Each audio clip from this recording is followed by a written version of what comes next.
Do you remember me? We met on the train in Scotland? Hi, it's good to see you.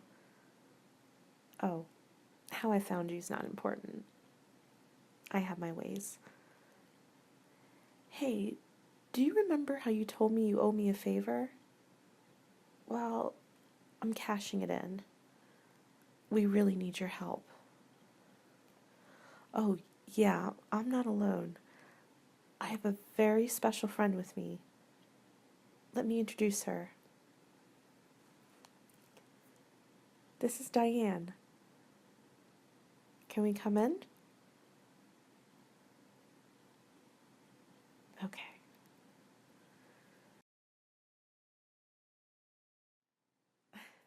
No, we're not twins.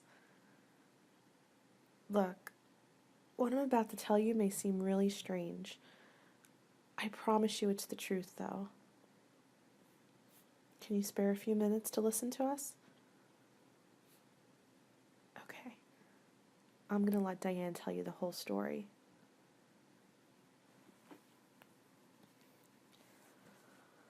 All right. What I'm about to tell you is highly confidential. You can't tell a soul, do you understand? If you do, it would put our lives in serious jeopardy. We're taking a huge risk just coming here to talk to you. But honestly, we have no one else to turn to. I've done my research on you. You're not connected to any of this, which means you're an impartial observer, and that's exactly what we need right now. Right. Let me start at the beginning. Well, all my life, I wanted to work for the CIA. I wanted to help them catch the bad guys. I guess that's what I'm doing now. Anyways, I studied criminal justice in college. I beefed up my profiling skills, and I applied to work for the CIA. I was rejected the first year, so I tried again, and every year I was rejected. Until one day, I got a telephone call. The lady on the other line said her name was Susan, and that she worked for a top-secret branch of the CIA called Caltrex. She told me that Caltrex was a company that did all the data analysis and transcriptions for the CIA. They wanted to know if I wanted a job there. Obviously, I said yes. I mean, it was just entry-level data entry, but I thought maybe it would be a stepping stone to eventually becoming an agent. I was young and naive. When I signed on to work for Caltrex, they told me I had to submit to monthly psych evaluations and health screenings to ensure I wasn't susceptible to blackmail. At the time, I didn't see anything wrong with it. But after a while, the screenings became more intimate.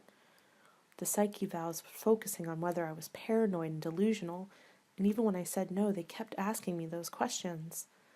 And the medical evaluations were invasive. They often took significant blood draws and CT scans. I asked why such significant testing was needed, but they assured me that everyone went through the process. When I asked around, I realized I was the only one subjected to this. Then there was the data entry. Every day I would get detailed reports of subjects. They wouldn't be identified by name, just subject A, subject B. My supervisor told me that it was on purpose, that they always kept identities confidential, and that these were actually prospective terrorists who were under surveillance. But the surveillance records were bizarre. They read more like reports of everyday people, not criminals. They detailed when the subjects ate, slept, traveled, detailed descriptions of their mundane conversations with others. Something just wasn't adding up. So I decided to do some snooping and found that all of my coworkers' drawers were locked. I mean, I know a few of them seemed paranoid, but every single drawer? So, during a standard fire alarm, I decided to stay back and unlock one of my coworkers' drawers. I knew she kept the key in her pocket, so I lifted it when she was walking outside. What I found inside was shocking. Inside the locked drawer was a file on me.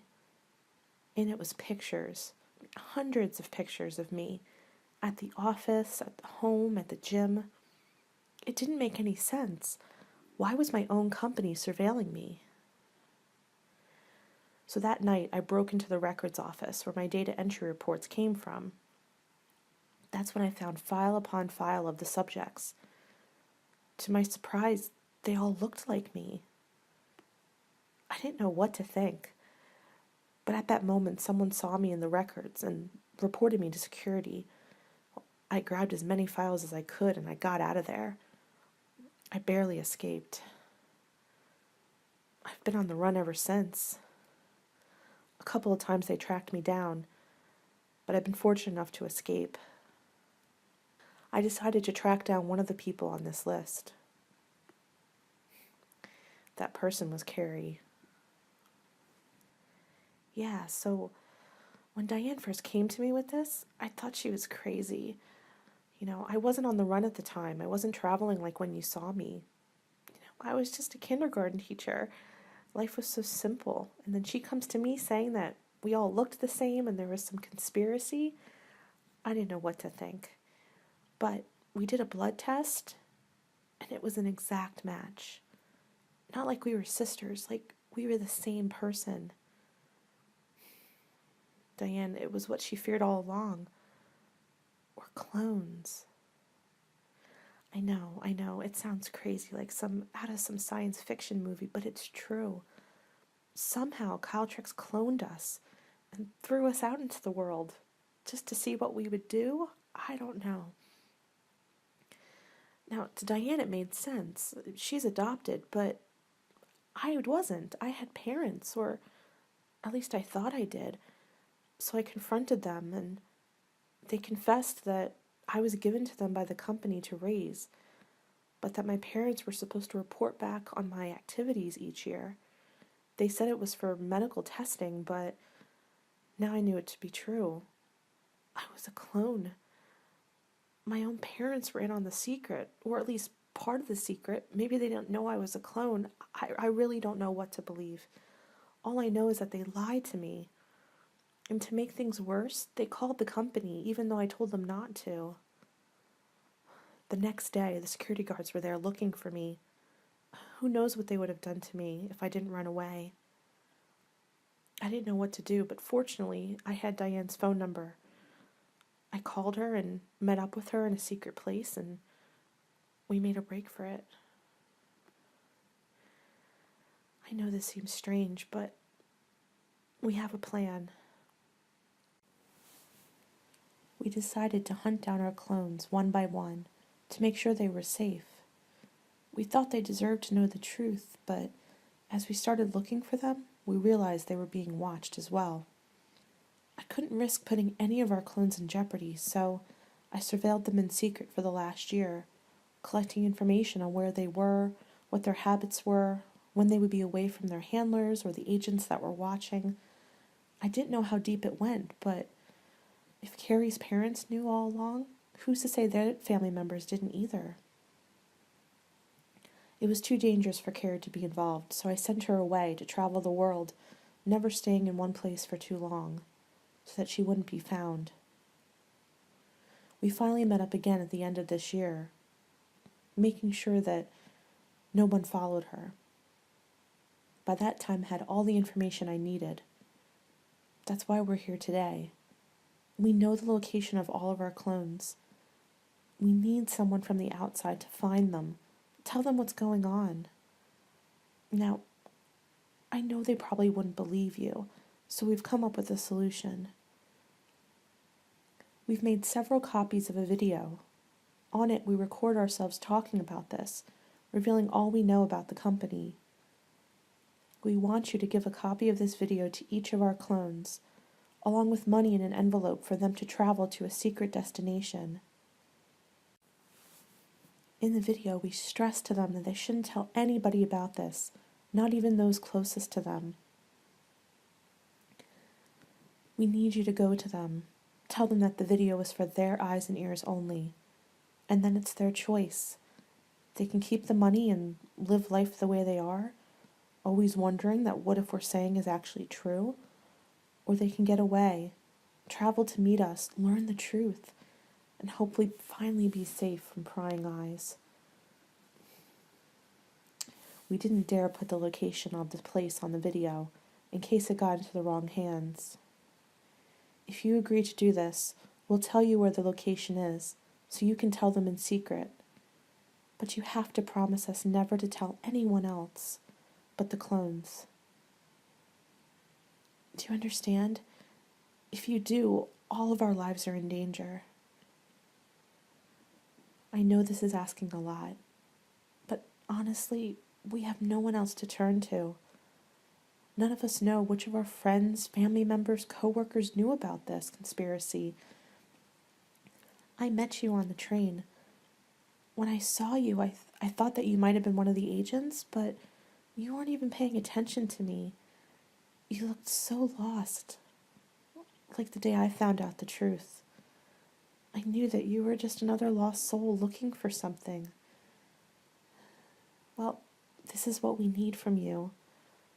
We don't have much money, but we'll pay you whatever we have.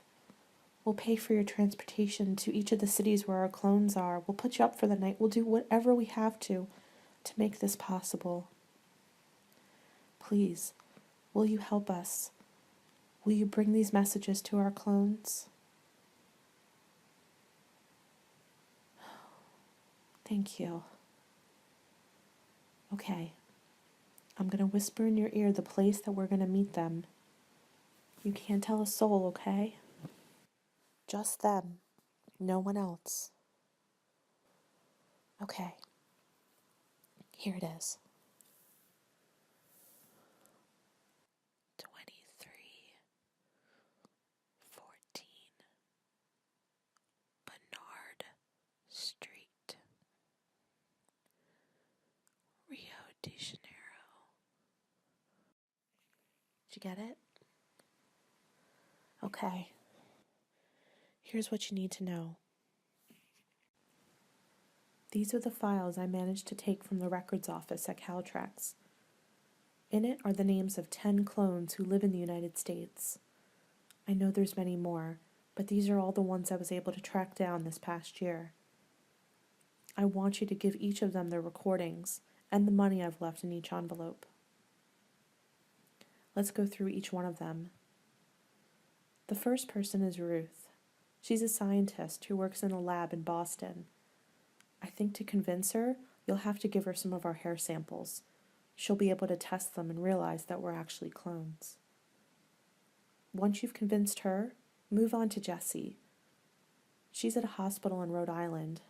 Unfortunately, she suffers from a rare disease, but she's able to travel.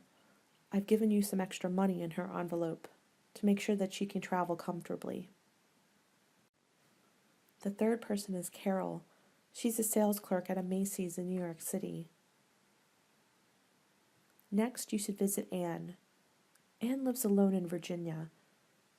She doesn't work, but she's very religious, so you should find her at the local church. Next is Mary. She lives in Charleston, North Carolina with her husband. The best time to find her is when she's away from her husband. I think he might be her handler. Then you should go to Florida. That's where Tony lives. She works in IT. After that, you should travel to Colorado. There you'll find Dominique. Yeah, she's a teacher there. Next is Sally. Sally works at a sustainable farm in Oregon. From there you should go to Seattle, where Leslie lives. She's a bookstore owner. She works all the time, so you should go into the bookstore right before it's about to close.